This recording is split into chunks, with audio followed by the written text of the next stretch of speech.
Terima kasih Anda masih bersama kami. Bagi Anda yang baru saja bergabung, kami hadirkan kembali 3 berita utama hari ini. Bencana seakan tak berhenti di Tapanuli Selatan. Kini tanah bergerak merusak ratusan rumah di desa Tandihat.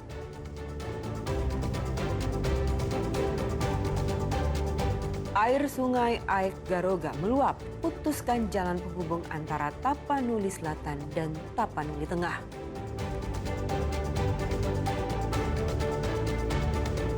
Seorang anak yang belum diketahui identitasnya tampak linglung mencari orang tua yang hilang di tengah bencana.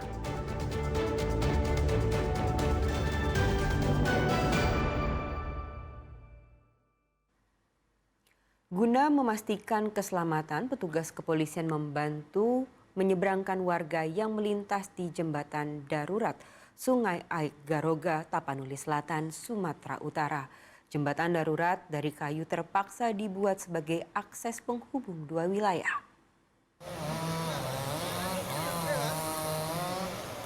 Personel Satuan Brimob Polda Sumatera Utara dikerahkan untuk menjaga keselamatan warga yang melintas jembatan darurat di Sungai Aek Garoga di Kecamatan Batang Toru, Tapanuli Selatan, Sumatera Utara. Mereka membantu menggendong anak-anak, mengangkat barang bawaan, hingga menyeberangkan warga lansia. 2 petugas berjaga bergantian di area jembatan. Kami di sini bertugas bang untuk buka tutup rute yang sudah dibuat bang, jembatan darurat. Bila mana ada yang mau dari Garoga ke Anggoli ataupun sebaliknya, kami sistem bergantian. Jika dari Anggoli mau ke Garoga, tutup dulu akses yang dari Garoga. Begitu juga sebaliknya bang. Jembatan dari kayu yang terbawa banjir ini dibuat sebagai akses jalan penghubung wilayah Tapanuli Selatan dan Tapanuli Tengah, lantaran jembatan yang sebelumnya putus tergerus banjir. Ya syukurlah ada Bang Brimob bisa terbantu kita untuk menyeberangi jembatan ini. Karena kalau dilihat, wah sangat takut kita ya kan. Tapi karena ada Bang Brimob kita terbantu karena kita anak-anak kita kecil-kecil. Iya. Pencarian korban bencana di Kota Sibolga terus dilakukan tim SAR gabungan. 1 orang korban longsor di Jalan Sisinga Mangaraja, Pancuran Gerobak, Kota Sibolga hingga kini belum ditemukan. Terkendala akses jalan yang sempit, petugas melakukan pencarian menggunakan alat seadanya. Masa tanggap darurat bencana di Kota Sibolga diperpanjang hingga 23 Desember.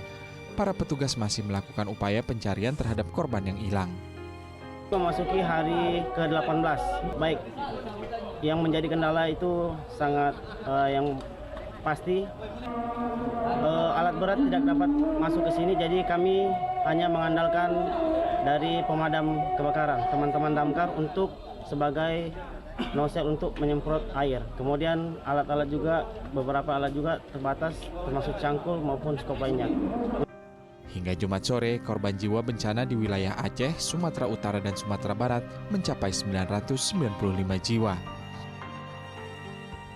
Dari 990 jiwa meninggal dunia per kemarin 11 Desember, saat ini rekapitulasi kami menunjukkan angka 995 jiwa total meninggal dunia di 3 provinsi.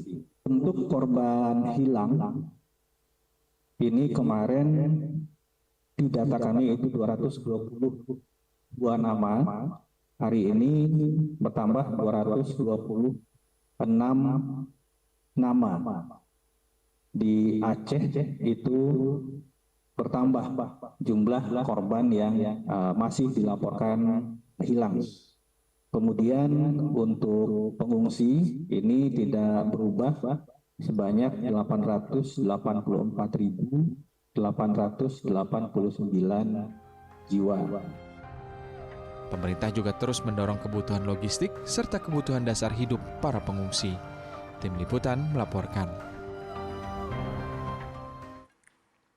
Meski sudah lebih dari 2 pekan, masih banyak korban bencana Sumatera yang belum terjangkau bantuan.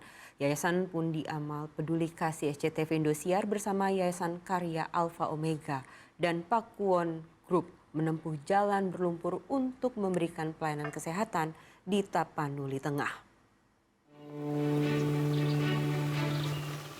Tim Layanan Kesehatan Yayasan Pundi Amal Peduli Kasih SCTV Indosiar bersama Yayasan Karya Alpha Omega dan Pakuwon Group berusaha menembus daerah terdampak bencana yang terisolir. Jalanan berlumpur menjadi satu-satunya akses yang bisa ditempuh untuk masuk ke Kelurahan Sipange, Kecamatan Tuka, Kabupaten Tapanuli Tengah. Sebagian akses jalan menuju tempat warga mengungsi putus, sehingga harus dilanjutkan dengan berjalan kaki sejauh 1 km. Setelah melalui perjalanan panjang, tim kesehatan sampai juga di sebuah gereja yang menjadi tempat pelayanan kesehatan gratis. Satu persatu korban terdampak banjir yang terdiri dari wanita lanjut usia dan anak-anak diperiksa. Warga bahkan ada yang jauh-jauh datang berjalan kaki demi mendapatkan pengobatan gratis. Ya, berterima kasih lah udah menolong sampai jauh-jauh ke desa Sipange yang terpencil ini ya kan. Akses jalannya pun nggak bisa lewat. Termasuk bersyukurlah bisa menolong orang masyarakat sini yang sakit. Iya, tertutup kemarin ini jalan sini. Apalah mau kita mau beli bahan-bahan makanan harus jalan lah sampai setengah jam lah jalannya dari sawah itu. Selain di gereja, pengobatan gratis juga diadakan di tempat pengungsian di mana banyak terdapat warga lansia. Untuk menggapai lokasi ini, tim kesehatan harus berjalan kaki sejauh 2 km. Terima kasih kepada YPP, SCTV Indosiar, bantuan kalian sama kami yang terkena banjir di Sipange. Bantuan pengobatan gratis memang berlangsung di posko sederhana. Namun aksi nyata seperti ini benar-benar dibutuhkan ribuan warga lainnya yang menjadi korban bencana banjir bandang di wilayah Sumatera. Rizky Ramadan melaporkan dari Tapanuli Tengah, Sumatera Utara. Bencana banjir bandang di Tapanuli Selatan turut menorehkan perjuangan seorang kepala desa. Di tengah upaya mencari 14 warga yang hilang, Kades Aik Garoga juga belum menemukan anaknya. Sebuah desa di Kabupaten Tapanuli Selatan, Sumatera Utara, kini tak lagi sama. Bencana banjir bandang benar-benar mengubahnya. Ya, Desa Aik Garoga luluh lantak.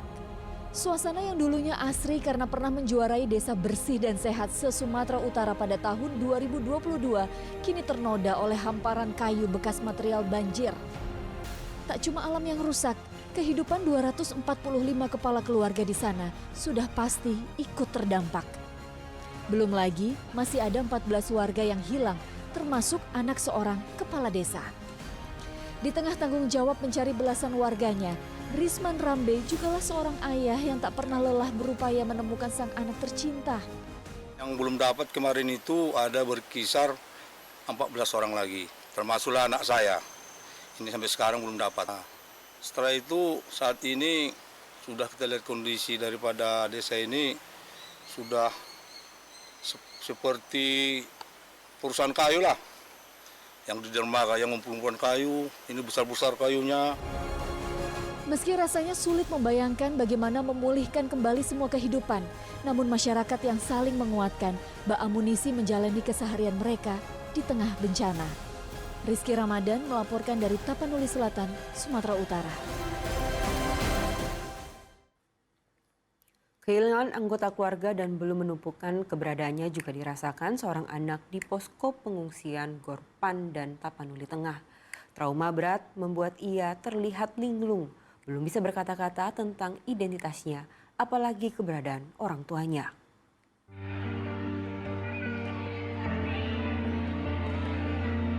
Berusaha makan tetapi dengan tatapan hampa, walau beberapa pasang mata menatapnya dengan iba. Belum ada satupun di posko pengungsian Gor Pandan, Tapanuli Tengah yang mengetahui identitasnya. Sang anak pun belum bisa berkata apa-apa, hanya wajah linglung.